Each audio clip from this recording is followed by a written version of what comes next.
ఎలా ఉంది? ఈరోజు నేను చిచ్చా దగ్గర కూరగాయలు తీసుకోవడానికి వచ్చాను. చిచ్చాను చూడంగా నాకు ఏమనిపించిందంటే, తను ఇంత ఏజ్ వచ్చినా కూడా ఎంత సెల్ఫ్ కాన్ఫిడెన్స్ తోటి తనకి తాను బతకాలి, వేరే వాళ్ళ మీద ఆధారపడి ఉండకూడదు అనే ఉద్దేశంతో ఇట్లా ఈ షాప్ నడిపించుకుంటూ పొద్దున్న నుంచి సాయంత్రం దాకా ఏ మాత్రం విశ్రాంతి లేకుండా చేస్తున్నారంటే నిజంగా అమేజింగ్ అండి. నాకు చాలా సంతోషం అనిపించింది. చిచ్చా మాటల్లో విన్నాను. ఇప్పుడు చిచ్చా, మీరు?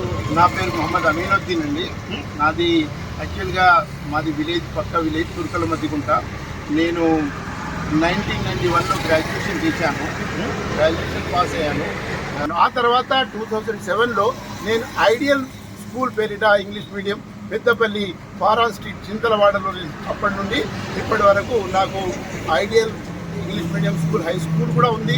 నేను ఎంఏ ఇంగ్లీష్.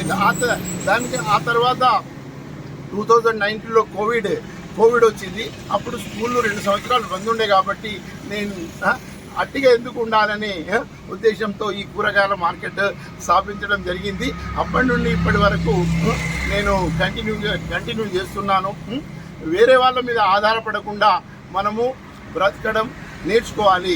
కావాలంటే మనం బతుకుంటూ వేరే వాళ్ళని కూడా ఉపాధి ఇచ్చే క్రమంలో మనం జీవనం కొనసాగిస్తే ఈ సమాజం బాగుపడుతుందని నా ఉద్దేశం.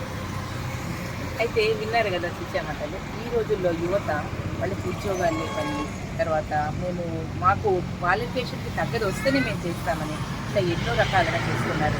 తల్లిదండ్రులను బాధ పెడుతున్నారు.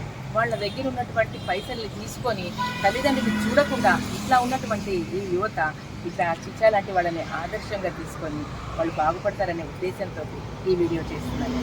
థ్యాంక్ యూ అండి.